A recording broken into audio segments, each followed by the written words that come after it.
Welcome in to 247 Sports Live. I'm Emily Proud. We appreciate you watching us live on YouTube right now, but whether you're watching us live or on delay, make sure you hit that like button and that you are subscribed to the channel. We'll tell you more about a big weekend coming up here for the channel, but first, let's tell you what's coming up here on the show. This is What's on Tap. We continue our season previews, and this week, we're checking in with the champs. We're talking Michigan coming up.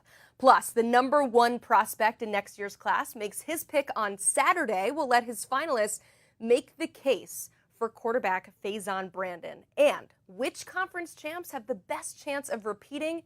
We're going to answer that question. But we do have to start with some news out of Athens, Georgia. Kirby Smart announcing in a press conference today that wide receiver Ra Thomas has officially been dismissed from the program.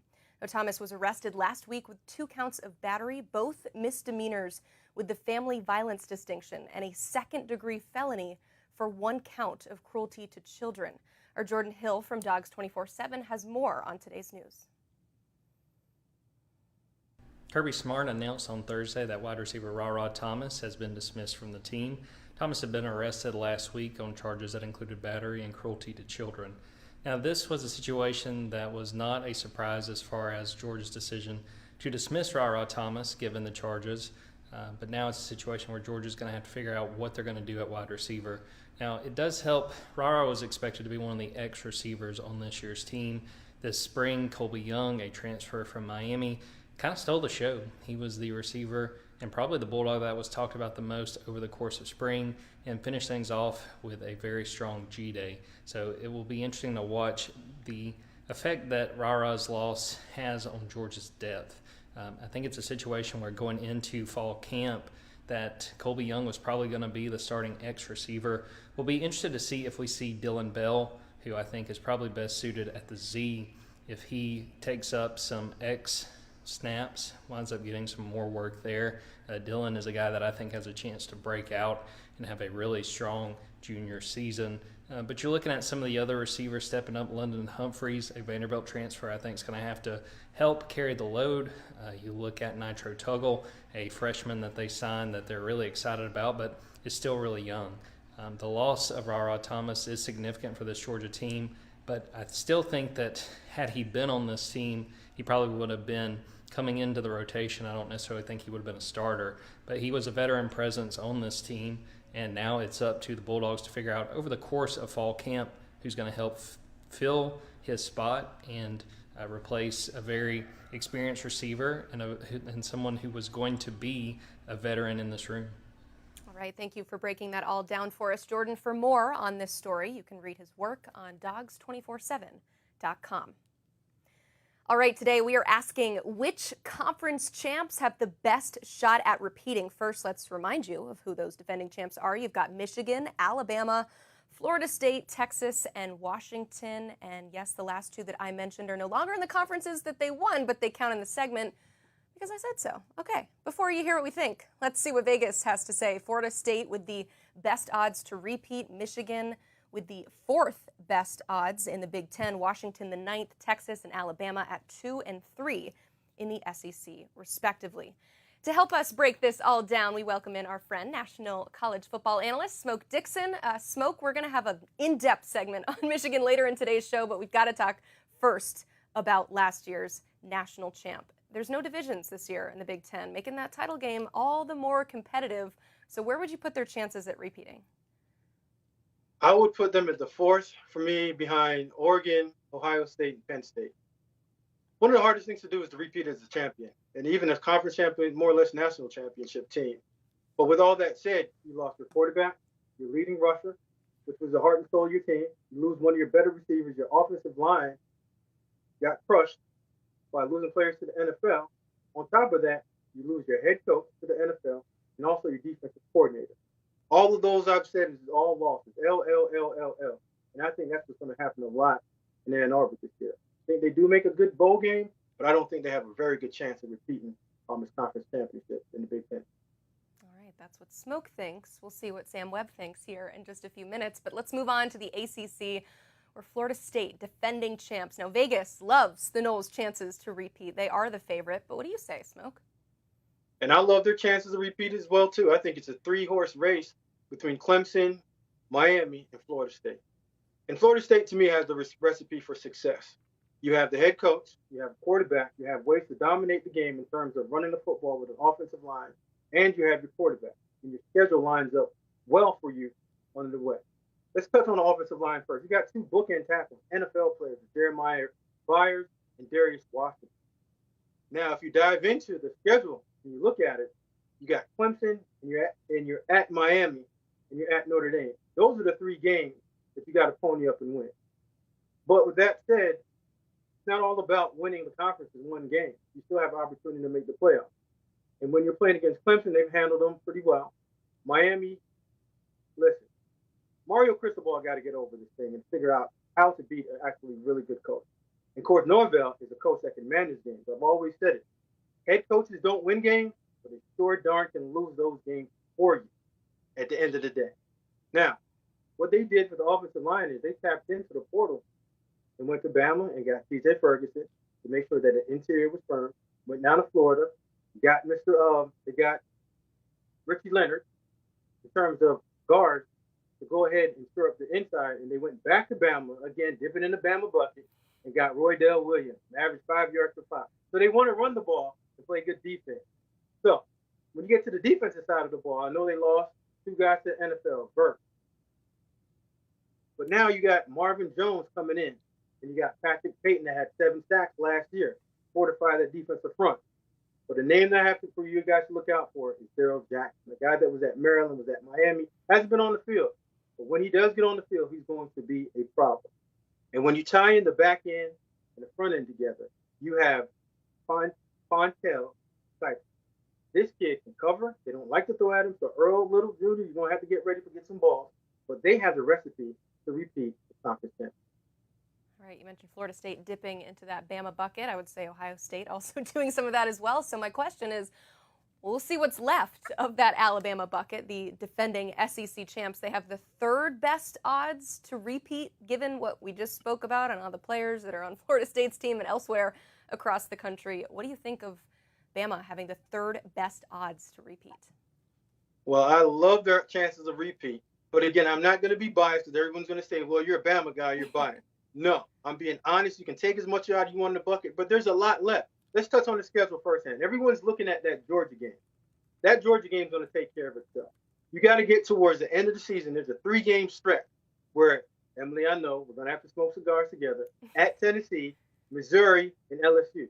That Missouri game is a trap game. You have 3 games right there that you have to come out and play physical ball, win at the end of the season when you're pretty much beat up.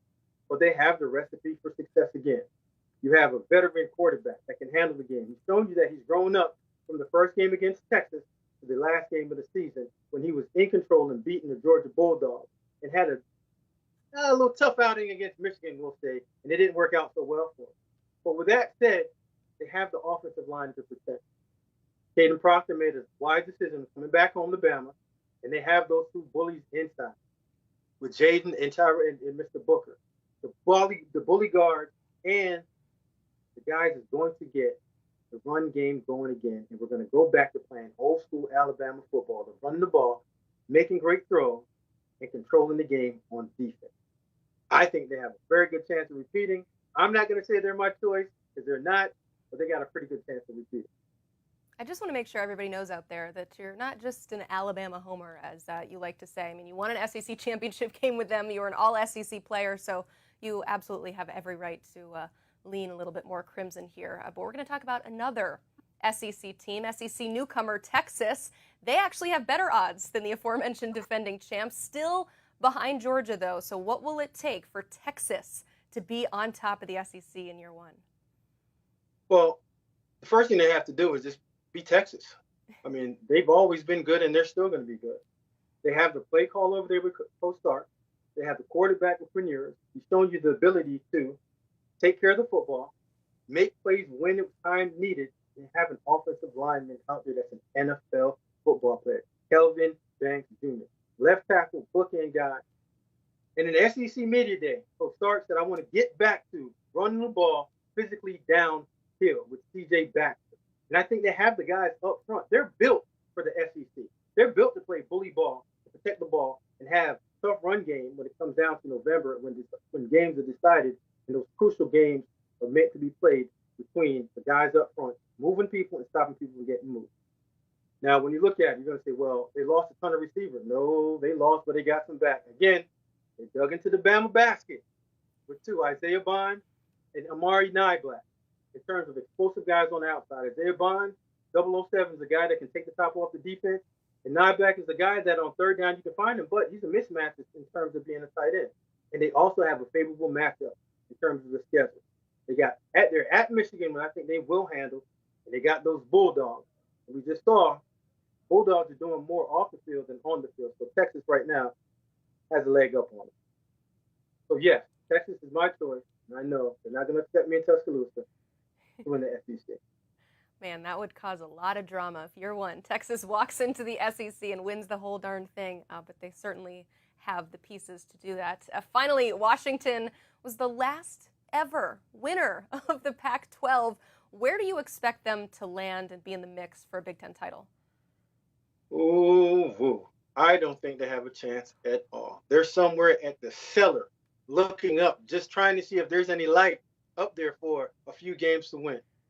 I mean, when you get a new coach and your whole entire team goes to NFL and you lose an NFL franchise quarterback and you come in year one, the expectation is just to get bowl eligible.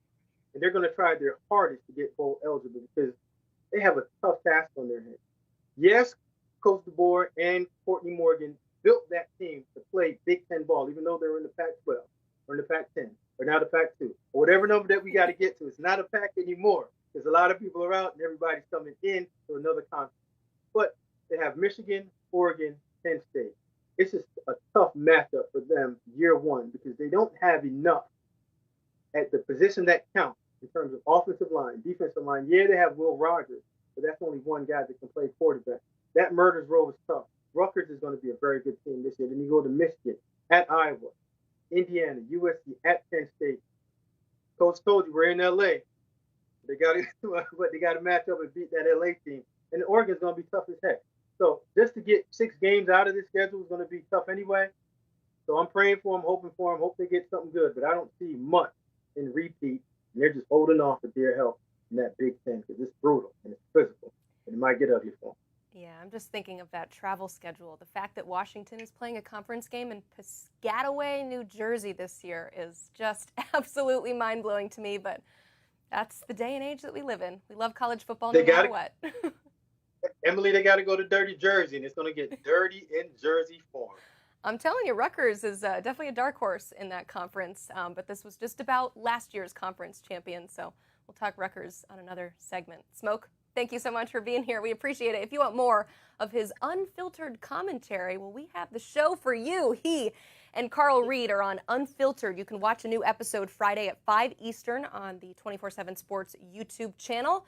Tune in regularly Wednesdays and Fridays for all the real talk from Smoke and Carl on Unfiltered. So you win a national championship. Now what? Well, the year after the year, that's what Michigan has ahead of them. A new head coach, a new quarterback, and maybe new expectations.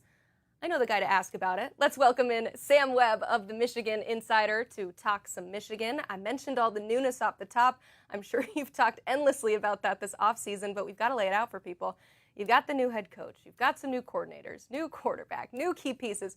With all of that as a backdrop, Sam, what level of pressure does Sharon Moore face this year? Yeah, I think he faces pressure that comes with the position at Michigan. Like, even coming off a national championship where you would think you're dealing with house money, I think he knows every year, no matter the circumstances, you're expected to win.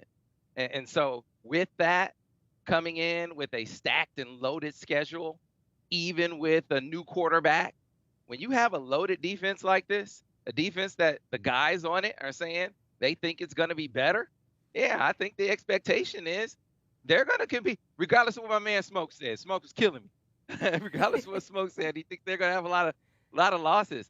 I think they expect to contend for a national championship again. That is the expectation. So you're walking in thinking that, look, 2 losses. I don't think anyone around Michigan is expecting them to go undefeated. But I think they're expecting them to lose, 1, maybe 2 games. looking beyond that, I think they're saying, hey, this is the kind of team that shouldn't be thinking losing more games than that. 3 at the most. But, you have 3 losses in a season like this even with the 12-team playoff, 3 losses get you out of there. So 2 losses is where you're looking. 1 or 2 losses, you're still in contention. I think that's what Michigan fans are expecting this year. I know. Smoke just throwing that week 2 game as an automatic win for Texas. Come on. We got to play the game, though. That's what makes this time of year so fun, talking season. And speaking of the epitome of talking season, I was so excited to see you in Indianapolis for Big Ten Media Days. And there, Coach Moore did not really give much away in terms of who will replace J.J. McCarthy. I have a feeling that's what he's been like all offseason. But, Sam, you are in the know. What can you tell us about the QB competition? Yeah, so I think, Emily, I think they're coy to a point. I think that heading into fall camp, which began yesterday, I think they went in with Alex Orji as the leading guy. To say he's the number 1 guy is probably too strong. That's like saying he has the job. I do think it's a competition. But I think his skill set, I think he is the guy of the 3 with Davis Warren and Jack Tuttle. He is the guy who has a talent, a difference-making talent that separates him. Now, but there's another piece to the game. Like, he can run in a difference-making way. But you got to show you can be consistent enough throwing the football for that to shine through. And that's what they don't know. That's what you have to figure out in fall camp. You look at the other guys. Davis Warren is a miracle story. I mean, getting over leukemia, he's a guy that you didn't know if he would live, let alone play football. And here he is, a triumphant story. And you've seen him in his journey as a college football player get better and better, have, good spring games year after year. And then this past year, take a real step in showing that, yeah, he can kind of play with some pressure. With pressure, and I'm talking about pressure in his face and move around in the pocket a little bit. He has the arm talent. He has, he can throw it like JJ. He can't do all the other things like JJ, but like throwing the football, if it's just an arm contest, he can do that. And then Jack Tuttle, he has the experience. He's a 7th-year guy. So you have some different elements in the equation that I think play off of one another in a competitive kind of way. What's going to shine to the fore? I think they were thinking heading into camp that it was Alex Orji with a real strong lead. And then, like maybe a couple weeks leading into camp, some guys kind of saw, some of the players kind of saw Jack Tuttle throw the football a little bit. And I think it kind of gave Jack Tuttle some vibes kind of heading into camp to kind of make it seem like maybe this is a little more of a battle. So I'm thinking maybe it's 65-35 Alex Orji kind of heading into camp, and then we'll see where the chips fall. If you ask me, I think it's going to be Alex, but he's going to have to win it. I think he will, but he's going to have to earn it in camp here over the next few weeks. See, I love that insight because a lot of times when coaches will say it's a quarterback battle, it's just because they don't want to name a starter, but it sounds like things are truly a QB battle right now for Michigan. Now, whoever ends up under center does have some trouble around him as they return only 1 starter on offense, but it's a darn good one in Donovan Edwards, so it certainly helps. But we're going to talk about the defensive side of the ball because they return 4 starters. That's more than 1, but a lot of them are multiple first-team All-Big Ten talents. So how do you think the defense will follow up last year's best in the country numbers, Sam?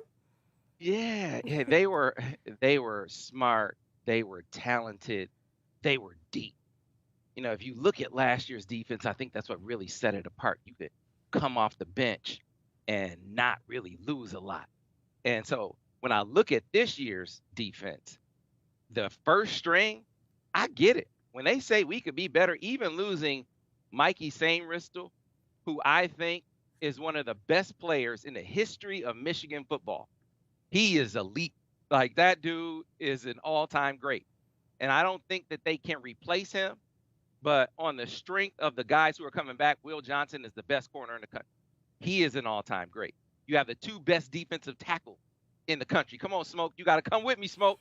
2 best defensive tackles in the country in Mason Graham and Kenneth Grant, who are ball players. And then you go in the transfer portal, and you get Jay Sean Barham. And the guys have been raving out of Maryland. And they've been raving about what Jayshawn Barham is bringing to the table. When I was on this show a couple months ago talking about the recruiting class, I said, the 5-star in the class is Jayshawn Barham out of the portal. A guy who was a playmaker, had an interception against Michigan in that game. He was all over the field. He came here and in one spring put on 15 pounds of muscle. He's been in a strength and conditioning program in Maryland for 2 years. He comes here in one spring, puts on 15 pounds of muscle, and he is killing it, up to 215 pounds. And so he can do all the linebacker stuff that Junior Colson did, who was a second-round draft pick for the Chargers. But now he's also doing things at the line of scrimmage. He's coming off the edge. They're blitzing him up the middle. They think he's going to be the ultimate chess piece. So you got all of these different weapons. Derek Moore and Josiah Stewart off the edge, who bench pressed the first-round offensive lineman from Bama, Smoke. I'm going to keep calling you out, Smoke, right? And so, you got all of these guys, all these first-string guys who are elite. What we got to find out about Michigan to find out if they can be better is, are they as deep? Do you go 2 and in some positions 3 deep like you did last year? But first string, I don't know that there's a better first string defense in this country than the one that we're going to see from the University of Michigan this year. All right, you keep calling out Smoke. This is your time. I asked him the same question. I'm going to ask you the same question, looking at big picture, no divisions, 4 new teams in the Big Ten. You got a 12-team playoff. So what is Michigan's overall outlook this year? Yeah, for Michigan, listen, the floor for them is 3 losses. It's the 3 games. It's Texas, it's Oregon, it's Ohio State. They're going to beat everyone else. USC, they're at home against USC. USC plays no defense. Now, I know they went and they got UCLA's defensive coordinator to try to give them a pulse. Maybe Coach Lynn kind of gives them a pulse this year, but it's not going to be an overnight proposition. And, the physicality of this league is not going to be an overnight proposition for them this year either. Washington, Smoke was right about Washington. That's not going to be solved for them this year either. For Michigan, even if they lose against Texas, there's an opportunity in league play to grow your quarterback up. And that is really what it's all about. Defensively, they're going to be just fine.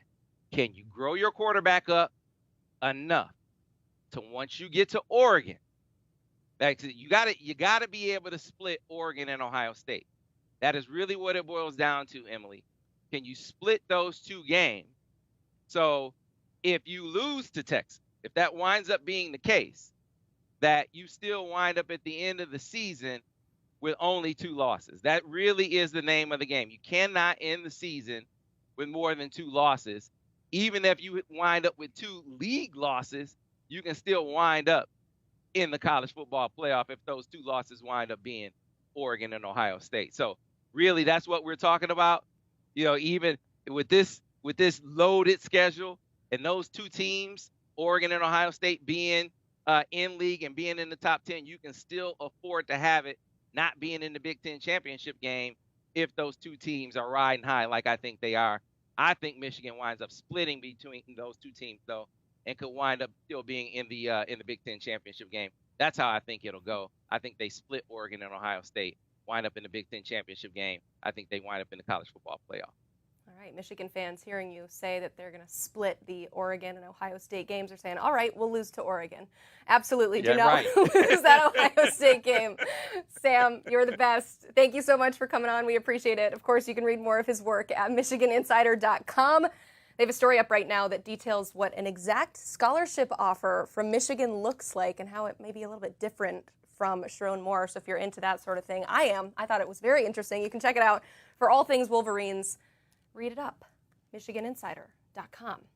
This Saturday, we are bringing you a live commitment from the #1 player in the 2026 class, quarterback Faizon Brandon. Yes, I have been watching the chat right now. A lot of you thought that was today. Nope, it's Saturday, so tune back in then. But this week, our Tom Loy caught up with him ahead of his announcement. You can watch that full exclusive interview right here on our YouTube page. But here is Brandon on what he's looking for in a school.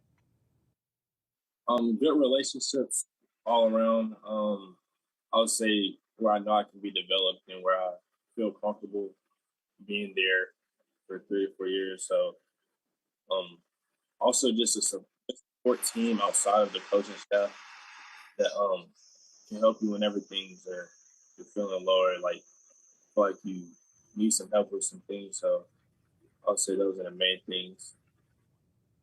All right, we enlisted the help of our team site reporters from across the country. We asked them to make the case for the team that they cover. These are his finalists. We have Brett Greenberg making the case for Alabama, Bryce Kuhn for LSU, Corey Smith for NC State, and Ryan Callahan on behalf of Tennessee. Brett, take it away. Alabama is the best fit for number one quarterback and number one overall prospect in the updated top 247 for the 2026 class, Faizon Brandon, for many reasons. We'll start with just what Kalen DeBoer, Nick Sheridan, and Jamarcus Shepard have done with this Washington offense. It's been proven. You talk to recruits, you talk to quarterbacks, you talk to Faizon himself.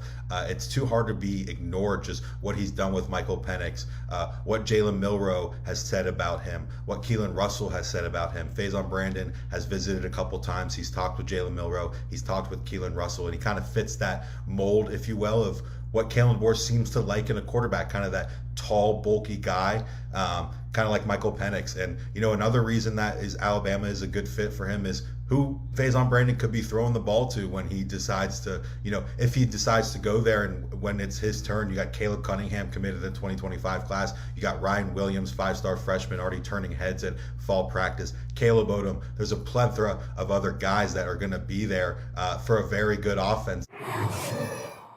So why would Faizon Brandon make a good fit in Baton Rouge? Well, let's start off the fact that LSU over the past 5 seasons has had 2 Heisman winning trophy quarterbacks. Obviously, everyone knows the name of Joe Burrow back in 2019. And then last season in 2023, Jaden Daniels burst on the scene in his second year for the LSU Tigers and won the Heisman all the way to the number 2 pick in the NFL draft. Now, why is this important? Well, when you look at pro potential, there might not be a better place right now to go play quarterback and get a chance at the next level to not just be good, but be one of the top guys taken off the board than the LSU Tigers. But the second key component of this is take a look at Joe Sloan. The newly promoted co-offensive coordinator has done wonders. He's already brought in Bryce Underwood. Garrett Nussmeier, the guy that's going to take the snaps this year, is pretty much primed for a big season due to a lot of NFL draft experts think so. And a lot of people think so on the ground and inside that building as well. So going to play for one of the top OCs in the country, that's a big calling card as well. And then last but certainly not least, the playmaking ability that Brandon brings to the table, his receivers that he has at the high school level, well, imagine that times about 10 when he gets to work with the skill talent that LSU not only has in the building right now, but the skill talent that they're building throughout the 2025 and the 2026 class. Brandon could be a big piece for this LSU team if he does indeed decide to commit to the Tigers, and would be a really kind of a nice run that LSU would be on. Bryce Underwood in 2025 and Brandon in 2026. Faizon Brandon would be a perfect fit for NC State because of multiple reasons. First of all, he's about an hour away from Raleigh, so he'd be close to home. His family would be able to go to the games. You hear that a lot with in-state recruits, but also clearly the talent is there. The guy's the number 1 overall player in the country for a reason. He's also the most talented quarterback in the class.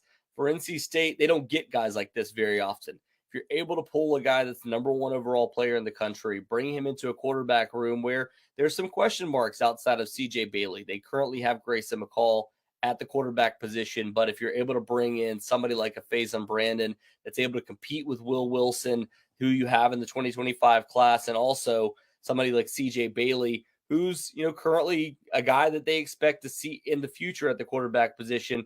You bring those 2 in, you have a true quarterback competition with some young guys in the future.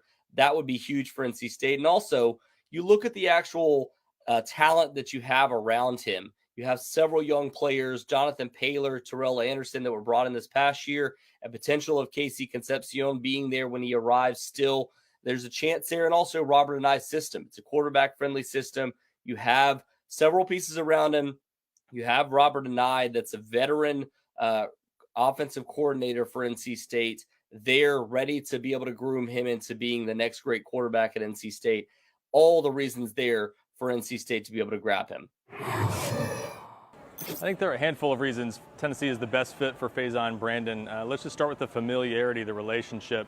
Faizon Brandon's been at Tennessee probably more than any other school over the past 15 months or so. He's been at Tennessee's campus 8 times, I believe, since June 2023 when he earned an offer from the Vols with a strong showing at one of their camps. He's been to their camps each of the past 2 summers, worked with their coaches on the field. So he's got great relationships with Josh Heupel, Joey Halzle, the offensive coordinator and quarterbacks coach, Mitch Militello, the analyst who works with the quarterbacks.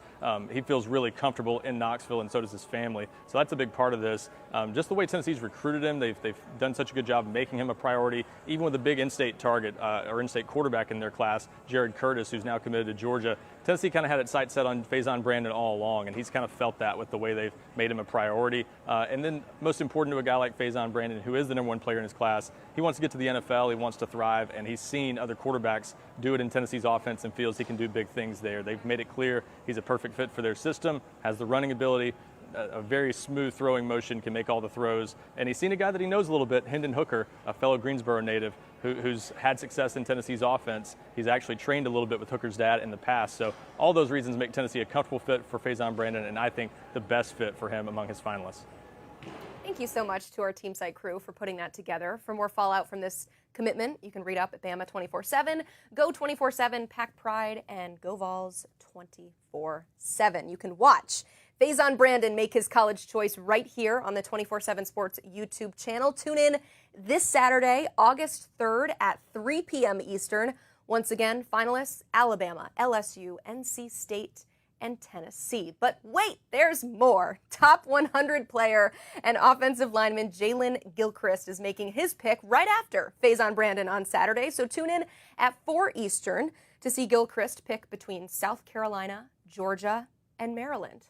If that is not a better case to make sure that you are subscribed to the channel, I don't know what is. Thank you so much for tuning in today. I'm Emily Proud, and this is 247 Sports Live.